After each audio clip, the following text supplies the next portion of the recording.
Welcome to Voices of OKC. Thank you guys so much for being here today. And I'm excited today because we have an incredibly special guest, Carey Conley, and I can't wait to introduce her to you guys. So right now, Carey Conley, thank you so much for being here today Thanks with for us. having me. Man, it's great to fun. have you. Yeah.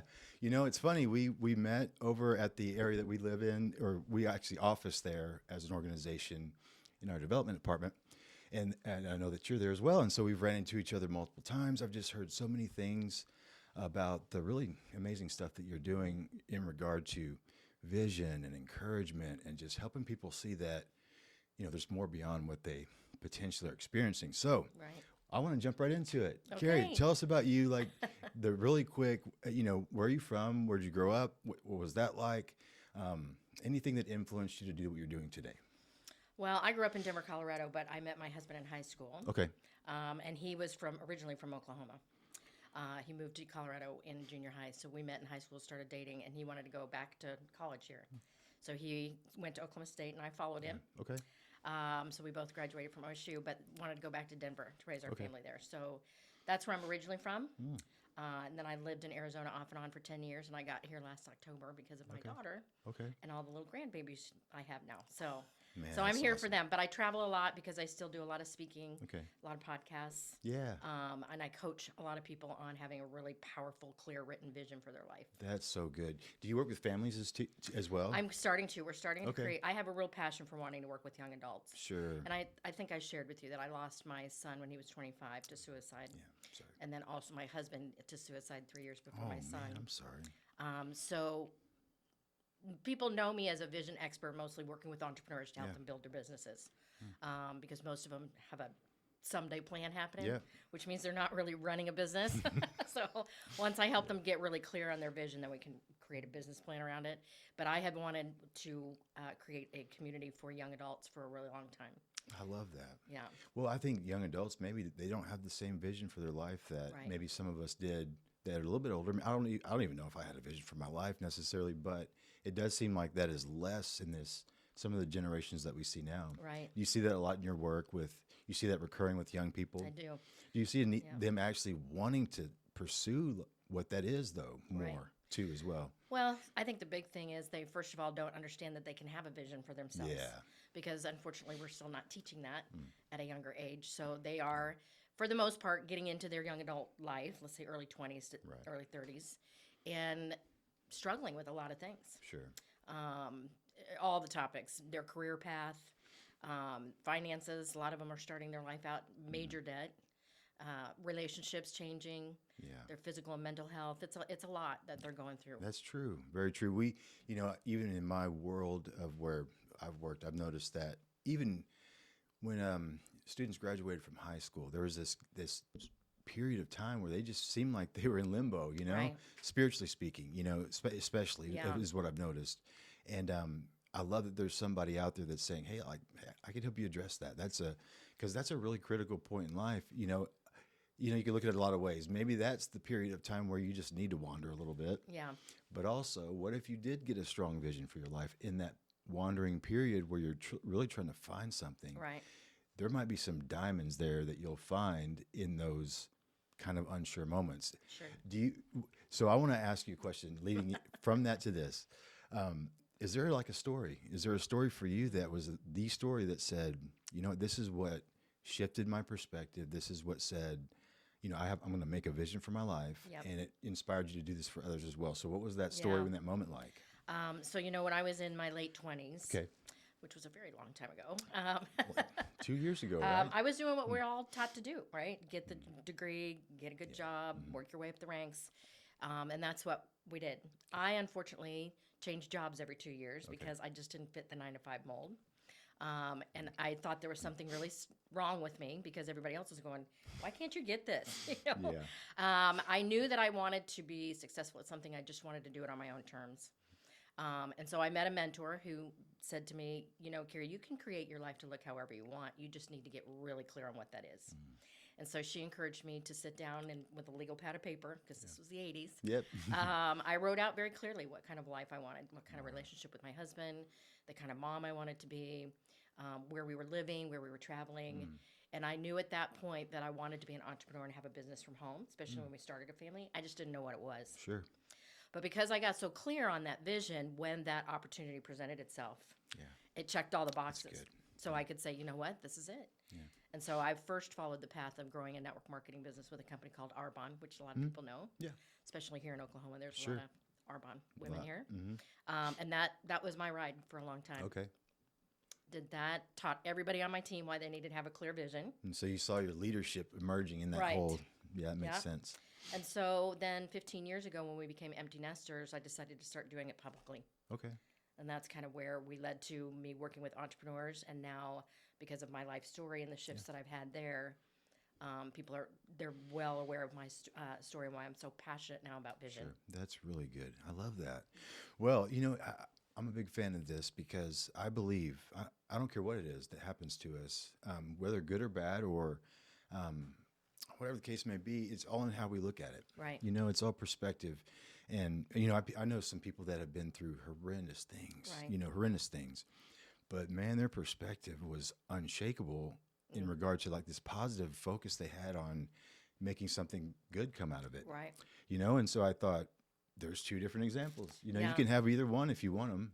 Which one do you Exactly. want? You can choose that. And so I think that's really powerful that, because I'm working with a guy that I work with right now, and he's been, helping me on like a, kind of executive level type stuff. And, mindset, how we think is so powerful. And something I learned recently was that, our mind doesn't know when we're telling the truth or lying. Right.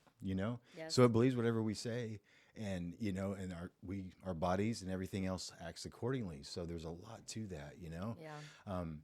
That's really powerful. So what does it look like for you now? So you travel and speak. So if somebody wanted to come hear you speak, what does that look like? Do you have a website they can go to where they can say, man, I want to go check out what she has to say and get a vision for my life? So where would that be, and what do they do? Yeah. So I want to go back to something you just said a Okay. minute ago. You used the word unshakable. yeah. It's funny that you are saying that because I have 4 books now, and the last 2 are both titled Unshakable. Oh, that's funny. That's awesome. I did one last fall with 18 other people so it was like a book compilation, right? An anthology, and it was Unshakable to anchor people through life's storms. So every chapter was somebody talking about their life Wow. adversity and how, what helped them get to the other side. My story, of course, is my vision. When people ask me, how in the world did you get through all of that and you're still functioning? It's because my vision of what I want to leave as a legacy here is bigger than choosing the other perspective. Yeah, right? it really is. Yeah. Yeah, and now I have another Unshakable book coming out in 2 Great. days Oh man. called Stories of Strength and Wisdom for Young Adults to Okay. align with the young adult thing. So that's launching. So I love that. so yes, I do have a website. It's just careyconley.com. Okay. I'm on a lot of podcasts and create my own stages from time to time. Okay. And like I said, we're getting ready to launch this community, so that's kind of where our head's at right I now. love that. I love that. Well, go to the website, guys. We're going to throw that up there for you guys as well, so we can make sure you guys can go and check out everything that Carey has to offer. Because I do believe that it's amazing. We really need each other. I think and sometimes we just need somebody that can help us see what's already in us. And it's just funny how that works. And there's such a special thing that happens when we are able to connect with somebody that has made a vision for their life. Right. And we need a blueprint. And it sounds like Yeah. you have a blueprint, not only that can be adjusted and applied to anyone, Yeah. but a blueprint that's worked for Yes. you. And so that's very powerful. Yeah, I believe in vision. I'm a big. My wife has to hold my ankles to the ground a lot. I dream big. I really do. But I do believe that it can come to pass if you Right. really believe it, and it's something good that's going to help people, and you're supposed to be doing it. I think that there's such power in belief. So we want to get this into our students here at City Center and help them realize, your situation may be challenging, but how you think about it can be more powerful than the situation. Right. How you look at it. So if you were to talk to young people today, because we serve a lot of young people here, if your younger self, which is not very long ago, but your younger self as a teenager, what would you say when it comes to vision? Because how do you get that idea in a kid's head? Like they need a vision for their lives. What's some suggestions that you would have in that regard? it depends on the age because there are different Yeah. seasons of right. So I spoke to at a high school a couple years ago for Yeah. another nonprofit. Okay. And they had me get in front of these 16, 17-year-old. Terrifying, isn't it? Yeah. Yes. Way more terrifying than me getting in front of an audience of 500 entrepreneurs, I can tell you. 100%. I'm with you. Because you don't really know if they're really understanding what you're saying to them Yeah. and if they're really paying attention. Right. And most of them, I have to admit, they were kind of like, what are we doing? Yeah. Sure. But I think, if you can reach into the handful that are kind of going, you know what? Yeah. This is the first time I'm ever hearing this. Like, my family has told me that I was going to go this path for so long that's just where I thought I was going to go. Right. Yeah, we So- see a lot of that with our kids, and that's typically the challenge sometimes is that, family can pull kids back into a negative kind of generational, Yes. pattern of behavior that's destructive actually, and that's the toughest part, because, it's hard to say, cut yourself off from your family at times. But, I think at some point that vision can become stronger than that, Right. if they're continually exposed to positive people, and that's the goal here, to have this safe place to come to for them to be able to access that opportunity. But, one question that came to mind, I thought about, what is the thing right now, when it comes to just what you do and how you hope to inspire people, what's the one thing that just breaks your heart right now that you wish you hope to change about the people that you see lacking vision in their life? Right. Well, what breaks my heart is the negative self-talk, Yeah. right? We all have it, but I think it's even louder in young adults because of the messaging that they've been told all this time, and now they're maybe wanting to go in a different direction, but they're feeling like they can't Right. because nobody will support them if they Yeah. do it. They don't know where to start. They feel like they're already behind. I had a podcast for a couple of years and it still airs. It's called Mental Health Breakthroughs for Young Adults. Okay. And I would interview young adults on the show. Really quick, what's the name of the podcast? Mental Health Breakthroughs for Young Adults and Mental their health. families. Okay. Yeah. Go check it out, guys. So I started interviewing some young adults and asking them, tell me how you're feeling about your life right now. Yeah. And it was pretty eye-opening, right? And when a couple of them said to me, I feel like I'm already behind, I thought, okay, where is that coming from? I never thought that when I was 23 years old. Sure.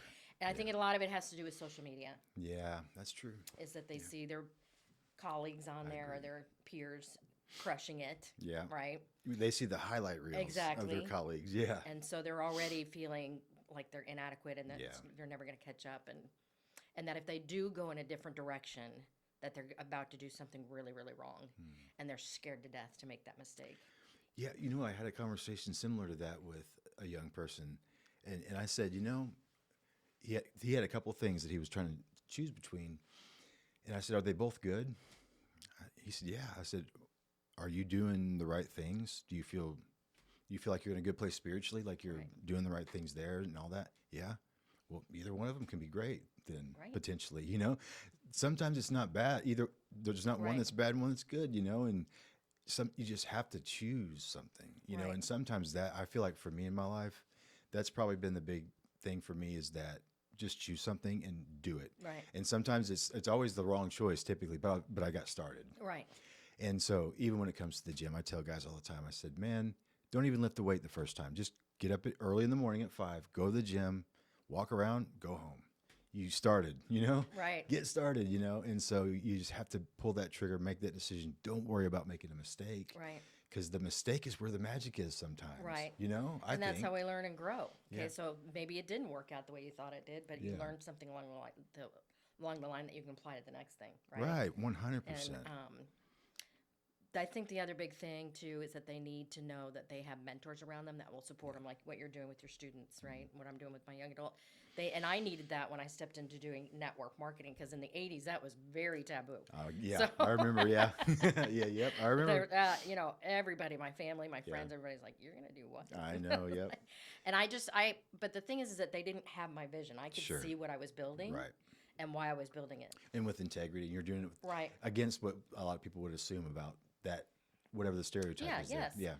Yeah, But I had a lot of mentors inside that community sure. that were cheering me on, Yeah. right? I love that you say that, because mentorship is so. I mean, I need mentors. Right. I have mentors in my life Yeah. right now as a 50-year-old man. We have to have mentors in our lives. But there's a guy on the podcast recently. He focuses on mentorship, and one thing he pointed out that was really powerful, I thought, that I hadn't really heard before. But he said one thing my dad did. He said he listened to my interests first of all, which was really a big deal.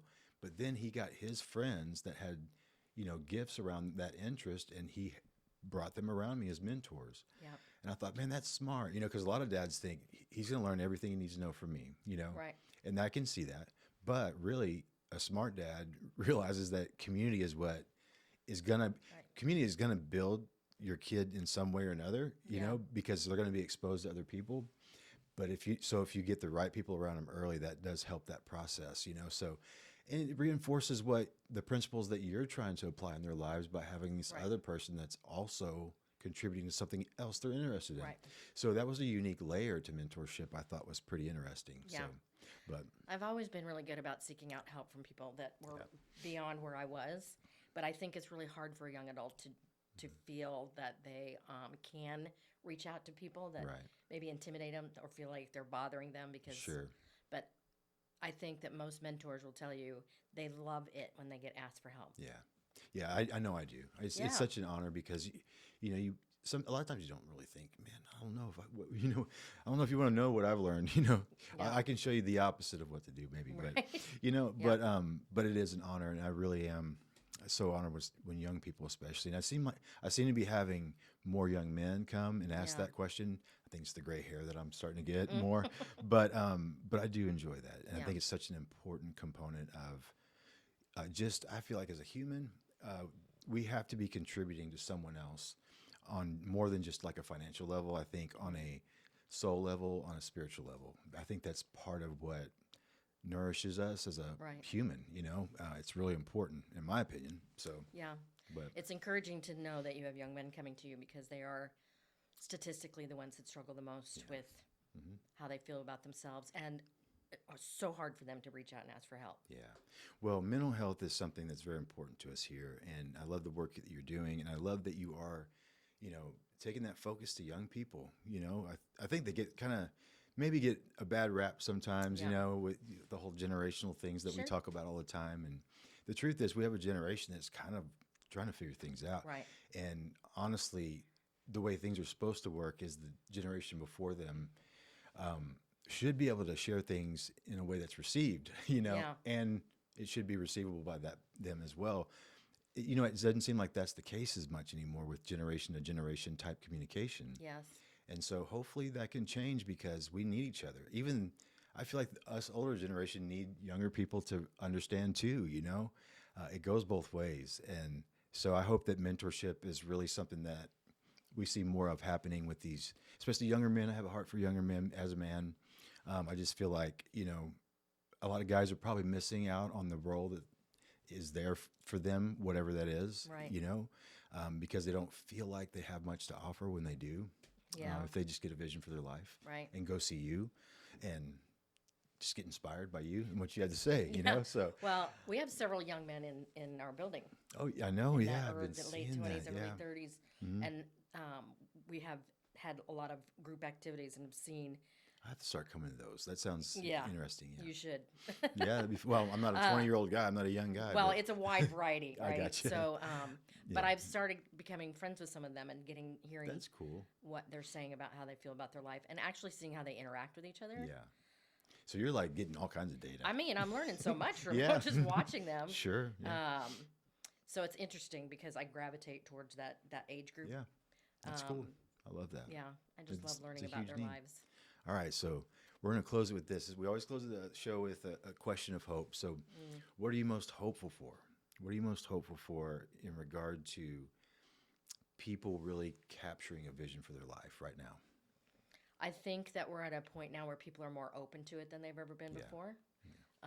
And I think there's a lot of reasons for that. They just are really struggling mentally, physically, relationally, all the things. Yeah. And so like I said, when I wrote my vision when I was 28, nobody was doing anything like that. There was no talking about tapping into your authentic self and manifesting things, right? Yeah. But I feel like there are leaders like me that are out talking the same theme, 100%, just in different ways. And so that gives me a lot of hope. Yeah.